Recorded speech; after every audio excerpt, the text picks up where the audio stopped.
नमस्कार, मैं हूं राधेश्याम दीक्षित और हमारे साथ हैं जो एक विशेषज्ञ उद्यान के, जिनकी तारीफ जितनी की जाए उतनी कम है, क्योंकि आप जो काम कर रहे हैं वो बेहद महत्वपूर्ण है। और वो काम ये है कि एक उद्यान का ऐसा मॉडल विकसित करना, वो भी प्राकृतिक विधि से, जिसमें सारे पोषण का एक तंत्र विकसित हो जाए और न केवल इस खेती के माध्यम से प्रकृति की व्यवस्था में जो पंच तत्व हैं उनका संतुलन हो, बल्कि इस प्राकृतिक खेती के माध्यम से उत्पन्न होने वाली जो उपज है, चाहे वो अनाज हो, चाहे दलहन हो, चाहे तिलहन हो, या सब्जी हो अथवा फल हो, कुछ भी हो, उसके माध्यम से हमारे शरीर के लिए आवश्यक समस्त पोषक तत्व प्राप्त हो जाएं, ताकि हम स्वस्थ हों, हृष्ट पुष्ट हों।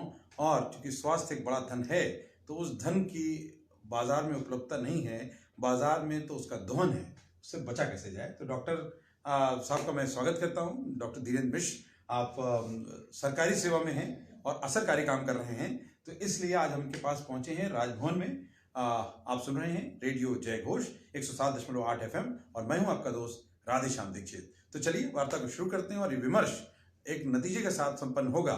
वो नतीजा आपका जीवन बदलेगा, इसलिए सुनिए और समझिए, और जो आप जान जाते हैं उसे मानिए, अमल करिए, आपका भी जीवन बदलेगा और जीवन में जय घोष होगा। तो डॉक्टर साहब, आपका बहुत बहुत स्वागत रेडियो जय घोष पर। यह हमारी कोशिश है कि समाज में जागृति आए और जो कड़ियां टूट रही हैं उन कड़ियों को जोड़ा जाए, बदलाव के हम सब वाहक बने और परिणाम के साथ में हम हर एक जीव के जीवन को बदलें। तो आपने बड़ा अच्छा कार्य किया। अमूमन समाज में उदाहरण है कि सरकार में बैठे हुए जो भी कर्मचारी अधिकारी वो उतना अच्छा प्रभावी कार्य नहीं करते, इसलिए परिणाम नहीं मिलते, संसाधन व्यर्थ होते हैं। लेकिन आपने तो बड़ा परिणाम दिया, तो आप तो कैसे ये परिणाम प्राप्त हुआ, कैसे ये इनिशिएटिव हुआ, आप जरूर बताएं।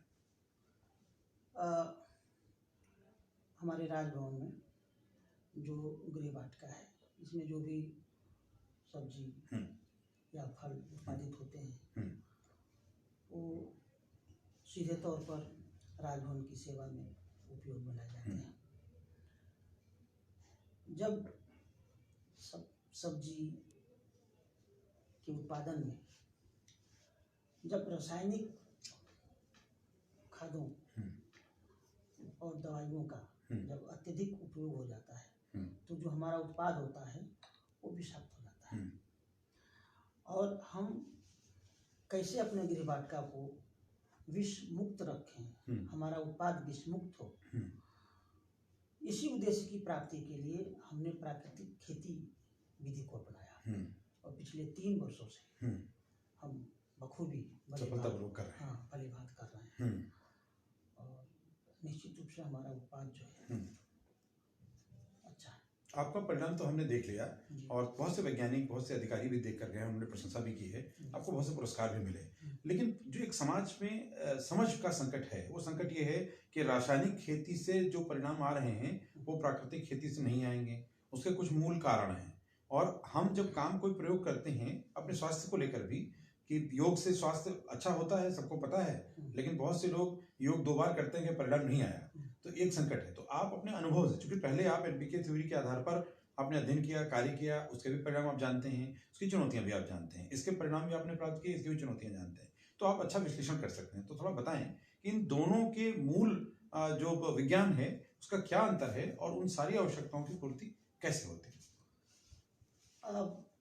जब हम परिणाम की बात करते हैं, तो यदि परिणाम का विश्लेषण करना हो, परिणाम को समझना हो, खासतौर से परिणाम की जब सार्थकता देखनी हो, तो उसके प्रक्रिया की बात करनी चाहिए। प्रक्रिया बेहद महत्वपूर्ण है और आपने ये बहुत महत्वपूर्ण बात की कि यदि प्रक्रिया सही होगी तो परिणाम अच्छा होगा। समतो भगवान कृष्ण ने इसीलिए ये सिद्धांत दिया, कर्मण्येवाधिकारस्ते मा फलेषु कदाचन, कर्म की क्रिया सही ढंग से होनी चाहिए। तो इसमें आपने क्या प्रक्रिया में क्या समझा। और जब हम प्रक्रिया की बात करते हैं तो प्रक्रिया खंडित कार्यों का समूह नहीं होता है। प्रक्रिया सततता को दर्शाता है, जिसमें कंटिन्यूटी हो, निरंतरता, हाँ, जो लिंक्ड प्रोग्राम हो। और प्राकृतिक खेती को यदि समझना है तो इसके पूरी प्रक्रिया को समझना होगा। यह एक प्रक्रियागत विधि है। इसमें हमें उत्पादन से लेकर क्या बोलते हैं फसल कटाई तक, और कटाई के उपरांत हम किस तरह से इसको चक्रीय व्यवस्था के अंतर्गत पोषण, पौध रक्षा और उत्पादन तीनों में समायोजन स्थापित कर सकें, साथ ही साथ हमारा इकोसिस्टम भी प्रभावित न हो।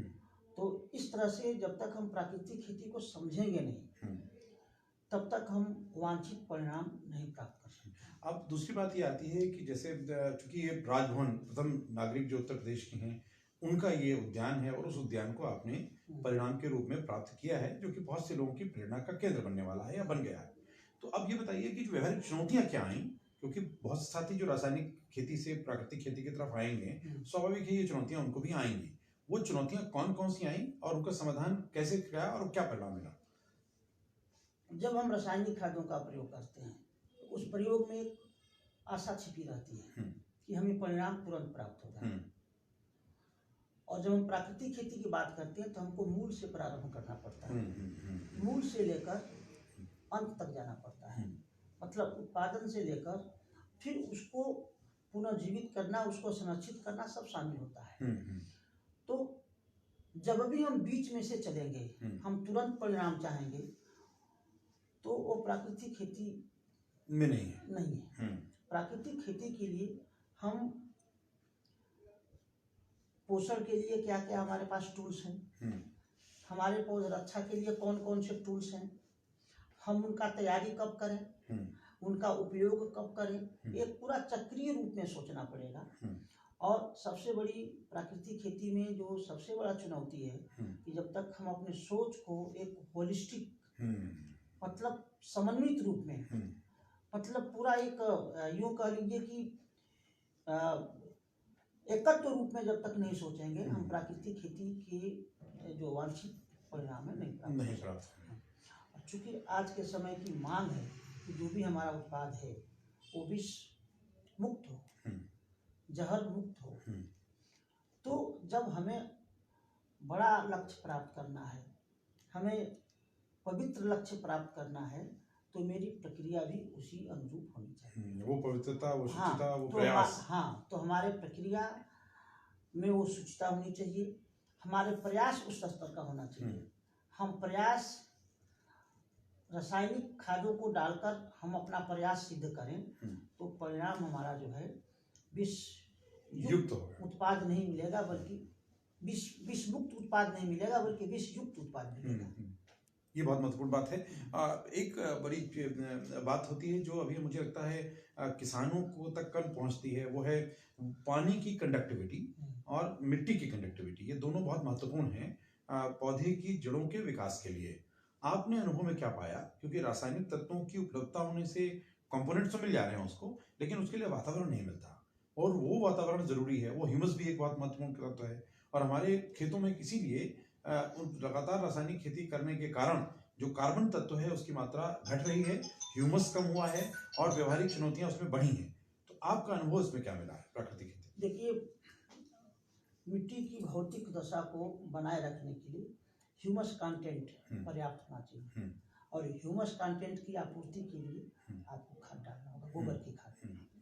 दिनों दिन जानवर कम होते जा रहे हैं, गोबर की खाद की उपलब्धता कम हो रही है, संकुचित होती जा रही है। ऐसे में आपको कंपोस्ट तैयार करना पड़ेगा, और कंपोस्ट तैयार करना है तो प्राकृतिक विधि का एक मूल टूल है। तो हम कंपोस्ट तैयार करके जो हमारे खेत से जो निराई के उपरांत या जो भी हरा कचरा निकल रहा है, हम इसका कंपोस्ट तैयार करें, उसमें गाय का मूत्र मिलाएं, गाय का गोबर मिलाएं, तो वो कंपोस्ट पूरा हमारे खेत में खाद के रूप में हमारे लिए हर एक हरा कचरा ऊर्जा है, हमारे लिए पोषण का स्रोत है।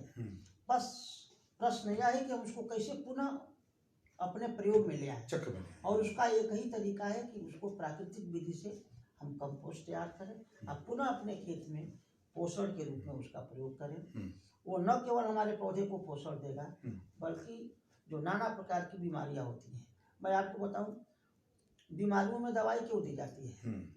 उसका सीधा मतलब ये है कि जो आपका आहार है उसमें कोई ना कोई तत्व मिसिंग है, नहीं है, अनुपस्थित है। और यदि आपका आहार संतुलित है तो इसका मतलब कि आपको बीमारी नहीं होगी, दवाई की जरूरत नहीं है। उसी प्रकार जब हमारे पौधे को हम मैक्सिमम ज़्यादातर मात्रा में कंपोस्ट डालेंगे, और कंपोस्ट में हमारे पौधे के पोषण के लिए आवश्यक समझता सभी तत्व उपलब्ध होते हैं। तो जब मेरा पोषण अच्छा हो गया तो पौधे पे बीमारियों का प्रकोप भी कम हो जाएगा और शायद हम उत्पादक के मन में इसकी आशंका खत्म कर सकते हैं कि हमें पेस्टिसाइड की जरूरत है। पेस्टिसाइड की जरूरत ही नहीं पड़ेगी। बिल्कुल। और यदि पेस्टिसाइड की जरूरत है तो वो भी पेस्टिसाइड हम प्राकृतिक विधि से तैयार कर 10 पर्णी अर्क तैयार कर ब्रह्मास्त्र, नेमास्त्र, आग्नेयास्त्र, ये तमाम हमारे टूल हैं। इनसे हम वो तैयार करके हम पौधे की रक्षा भी कर सकते हैं। और पुनः मैं बता रहा हूँ कि जो हमारा प्राकृतिक विधि से तैयार किया हुआ कोई भी टूल आत्यांतिक रूप में एकांगी नहीं है, पूर्ण पोषण दे रहा है। वो पोषण भी दे रहा है और पौधों की फसल की रक्षा भी कर रहा है। तो यदि इस तरह से हम करते हैं तो उत्पादन पर कुप्रभाव नहीं पड़ेगा और हमारा उत्पाद भी विष मुक्त होगा। ये बहुत महत्वपूर्ण बात की है। हमारा जीवन भी विष मुक्त होगा क्योंकि वो आहार हमारे सीधे जो भोजन की थाली में आ रहा है और हमारे आहार की पूरे जो चक्र है, जो पूरा जो थाली के अंदर जितनी भी अलग अलग तरह के अवयव हम लेते हैं उनके माध्यम से ये सूक्ष्म पोषक तत्व तो हमारे शरीर में जाते हैं और उनकी कमी अगर नहीं हुई तो हम स्वस्थ रहेंगे। और चूंकि कमी का इसमें जुड़ते हैं, इसमें जो पोषक तत्वों की कमी है, इसीलिए फोर्टिफिकेशन की बात हो रही है। एक चीज मैं इसमें और जोड़ना चाहता हूँ कि ये जो प्राकृतिक विधि है ना, इसमें न केवल हम पौधे का पोषण देने में समर्थ हैं, न केवल पौधों की रक्षा करने में, फसल की रक्षा करने में समर्थ हैं, अपितु जो हमारा इकोसिस्टम है उसको हम पूर्णतया संरक्षित रख पाते हैं। ये बहुत महत्वपूर्ण बात है, इकोसिस्टम। ये इकोसिस्टम क्या है, थोड़ा ये भी ब्रीफ करते चलेंगे तो हमारे समझने में मदद मिलेगी लोगों को। इकोसिस्टम ये है कि जब हम फसल उगाते हैं तब फसल को पकने तक विभिन्न प्रकार के कीटों का सहयोग मिलता है। मित्र कीट, उन कीटों में जो हमारे मित्र कीट होते हैं वो हमारे सहयोगी होते हैं। उसमें ऐसे भी कीट होते हैं जो फसल को नुकसान पहुंचाते हैं। यहाँ मेरा इको सिस्टम के जो सकारात्मक पहलू से ये तात्पर्य है कि जो मेरे मित्र कीट हैं वो हमारे प्राकृतिक विधि से खेती करने पर उनका विकास होता है, वो सुरक्षित रहते हैं, और जो मेरे दुश्मन कीट हैं उनका विनाश हो जाता है। तो हमारा इकोसिस्टम संरक्षित रहता है। और यदि इकोसिस्टम हमारा संरक्षित है, बैलेंस्ड है, तो हमारा स्वास्थ्य भी अंततः बैलेंस ही। एक बहुत महत्वपूर्ण तत्व और है कि जो आपने इंटीग्रेटेड पेस्ट मैनेजमेंट तकनीक का इस्तेमाल किया उसमें कैसे परिणाम मिले हैं और परिणाम का जो एक तकनीकी पक्ष है उसको भी थोड़ा समझाएं, बहुत से साथियों को मदद मिलेगी। देखिए, जब हम आईपीएम की बात करते हैं तो जो आईपीएम का मेरा जो कॉन्सेप्ट है, यदि हम इसको रासायनिक दृष्टिकोण से देखें तो आईपीएम का मतलब है कि इंटीग्रेटेड पेस्ट मैनेजमेंट। हम पहले पेस्ट को समझें क्या है। पेस्ट का मतलब है कि कोई भी चीज, वो केवल वो व्यक्ति ही क्यों ना हो, वो जानवर ही क्यों ना हो, वो कीट ही क्यों ना हो, वो कोई भी कारक जो हमारी फसल को नुकसान पहुंचा रहा है वो पेस्ट है। अब जब हम इंटीग्रेटेड समन्वित पेस्ट नियंत्रण की बात करते हैं तो उसमें ये कहा गया है कि कीट, फफूंद, बैक्टीरिया, हमारे फसल को नुकसान पहुंचाने वाले जानवर, यहाँ तक कि हमारा पड़ोसी भी यदि हमारे फसल को नुकसान पहुंचा रहा है वो भी एक प्रकार का पेस्ट है। तो इन सबको जब तक एक साथ नियंत्रित नहीं करेंगे तब तक आपका वांछित परिणाम नहीं मिलेगा। कहीं ना कहीं आपके उत्पाद पर बुरा असर पड़ेगा। जो कीड़े और बीमारियां नुकसान पहुंचाए वो अलग, आपका पड़ोसी ही आपका फसल काट के गिरा दिया वो भी तो नुकसान पहुंचाया। तो जब हम रासायनिक दृष्टि से बात करते हैं तो हमेशा हम इसकी कंट्रोल रासायनिक दवाओं से सोचते हैं, लेकिन जब हम प्राकृतिक विधि से आईपीएम की बात करेंगे तो प्राकृतिक विधि से आईपीएम की बात करेंगे तो उसमें हमें प्राकृतिक विधि से सोचना है जिसमें किसी भी प्रकार का रसायन का न प्रयोग हो, और जो प्राकृतिक विधि के जो विभिन्न टूल हैं उनके प्रयोग से हमारा बीमारी नियंत्रित हो जाए, कीट नियंत्रित हो जाए, फफूंद नियंत्रित हो जाए, बैक्टीरिया नियंत्रित हो जाए। और जब आप प्राकृतिक विधि से खेती करेंगे हमारा इकोसिस्टम सुरक्षित रहेगा, संरक्षित रहेगा, तो सारे पेस्ट स्वतः ही कंट्रोल हो जाएंगे। बहुत महत्वपूर्ण बात कही है आपने। और जब हम इकोसिस्टम की बात करते हैं तो उन मित्र कीटों के लिए उचित वातावरण भी होना चाहिए, जैसे कि केंचुए के लिए बिछावन, और बाकी जो बैक्टीरिया है उनके लिए उचित तापमान, उचित नमी, उचित ह्यूमस जरूरी है। और जब ये सब उपलब्ध होता है तो सकारात्मक परिणाम देने के लिए पूरी कायनात मिल जाती है, और अच्छे परिणाम उपज के तौर पर, फल के तौर पर, फूल के तौर पर, और उन सब के बढ़वार के रूप में अच्छे परिणाम हमें मिलते हैं। तो डॉक्टर साहब, आज आपके संतुष्टि का स्तर रासायनिक खेती और प्राकृतिक खेती में अगर तुलनात्मक रूप में बताएं तो किस में ज्यादा है? देखिए, संतुष्टि को यदि हम बात करते हैं तो इसको हम दो तरह से समझ सकते हैं। एक तो मन की संतुष्टि, यदि कोई ये कहे कि यह प्राकृतिक विधि से तैयार की हुई गोभी का फूल है जिसमें किसी भी प्रकार का रसायन का प्रयोग नहीं है, तो इतना सुनते ही मन की संतुष्टि हो गई कि ये गोभी हमारे लिए निश्चित रूप से इसकी सब्जी अच्छी है।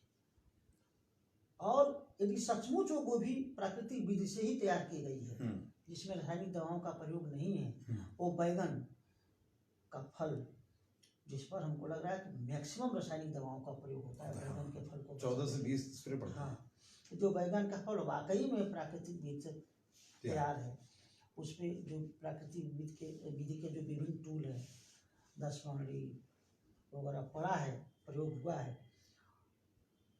तो निश्चित रूप से वो हमारे हेल्थ के लिए भी लाभकारी है। तो स्वास्थ्य को भी संतुष्टि तो मन भी मेरा संतुष्ट हुआ, मेरा स्वास्थ्य भी संतुष्ट हुआ, तो दोनों तरह से हम संतुष्ट होते हैं। और जीव की भी संतुष्टि होती है, स्वाद भी बदलता है। हाँ, और जब हम संतुष्ट होंगे तो कहा गया ना कि हम सुधरेंगे जग सुधरेगा। हाँ, यह एक कारवा बनता जाएगा और हम सभी स्वस्थ होंगे। तो बिल्कुल पूरा इकोसिस्टम जो है स्वस्थ होगा। बिल्कुल। तो सरकारी तंत्र में रह कर के भी आप असरकारी काम कर पाए, ये उपलब्धता इन्हीं की नहीं, इनके विचार में सभी जितने इसमें कर्मयोगी होंगे, अलग अलग विषयों के विशेषज्ञ होंगे, टीम होगी, पूरा सबका योगदान है।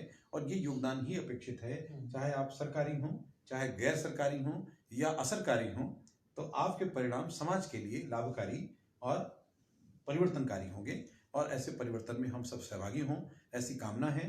और चलते चलते आप अगर किसान साथियों को या उद्यमियों को या जो उपभोक्ता हैं जो ऐसे उत्पादों को लें, उनके मन के जो संशय हैं, उनको भी इसके लिए आपकी तरफ से क्या अपील हो सकती है कि वो इनकी तलाश करें? बड़ी साधारण सी बात है कि जो हमारी खेती की तरीका है जो विखंडित हो चुका है, उसको हम एक बार लिंक कर दें, और जो ही हम उसको लिंक करेंगे वही तो प्राकृतिक खेती है। पूरे प्रकृति का पोषण हो रहा है। वो हम एक बार सोचें, हम बीज बोने से लेकर फसल काटने तक और फिर अगली फसल के लिए क्या पोषण देना है, सब हमारे खेत में ही निहित है। हम उसको एक बार सोचें, उसको एक बार उसका चक्र तैयार करें, उस चक्र से तैयार करें अपनी खेती।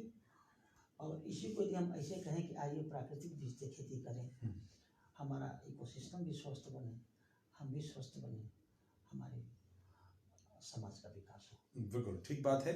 तो इस विकास की यात्रा में हम सब हम कदम हों, शामिल हों, भागीदार हों, जिम्मेदारी के साथ इस सबक को, जो आपका सबक 3 वर्षों में सीखने में आया है, आप भी जल्दी सीख सकते हैं। क्योंकि ऐसे सीखे हुए, समझे हुए, करने वाले लोग उपलब्ध हैं। वो प्रथम नागरिक के उद्यान में भी उपलब्ध हैं और अलग अलग जनपदों में भी जो कार्य करने वाले दोनों तरह के लोग हैं, तो उनके साथ भी मिलकर आप कारवां आगे बढ़ाएं, ताकि सब जगह समृद्धि आए, जो अपव्यय है वो भी रुके, जो संकट है उसका समाधान भी हो जाए। और ज़्यादा कमाने की आवश्यकता नहीं है, संचय करने की ज़्यादा आवश्यकता है, तो ठीक ढंग से उसका संचय भी करें। तो सुनते रहिए रेडियो जय घोष, और हमें देखते भी रहिए हमारे यूट्यूब चैनल पर, हमारे सोशल मीडिया के प्लेटफॉर्म्स पर। उनको साझा भी कर सकते हैं, ताकि दूसरों की ज़िंदगी में भी थोड़ी सी रोशनी, थोड़ा सा प्रकाश आपके माध्यम से हम सबके निमित्त होकर पहुंच जाए। इस कोशिश में आप भागीदार होंगे तो हम पूरे समाज को बदलने में जल्दी सफल हो जाएंगे। सुनते रहिए और सराहते रहिए, और भी अपने इनपुट्स देते रहिए। फीडबैक के तौर पर आप कमेंट भी लिख सकते हैं, पोस्ट कर सकते हैं। अगर आप हमसे जुड़ना चाहते हैं तो अपने संपर्क के साथ अपनी इच्छा उसमें पोस्ट करें, हम आपको जल्दी ही आमंत्रित करेंगे या आप तक पहुंचेंगे। जल्द ही हम आगे अन्य ऐसे ही साथियों को, विशेषज्ञों को और कार्यक्रमों को लेकर आते रहेंगे। मिलते हैं अगले कार्यक्रम में। तब तक की अनुमति। डॉक्टर साहब बहुत बहुत धन्यवाद हमसे बात करने के लिए और बहुत खुलकर विषयों को रखने के लिए, और आप सबका आभार कि आपने हमें देखा और इसको पढ़ाने का विचार किया है। नमस्ते।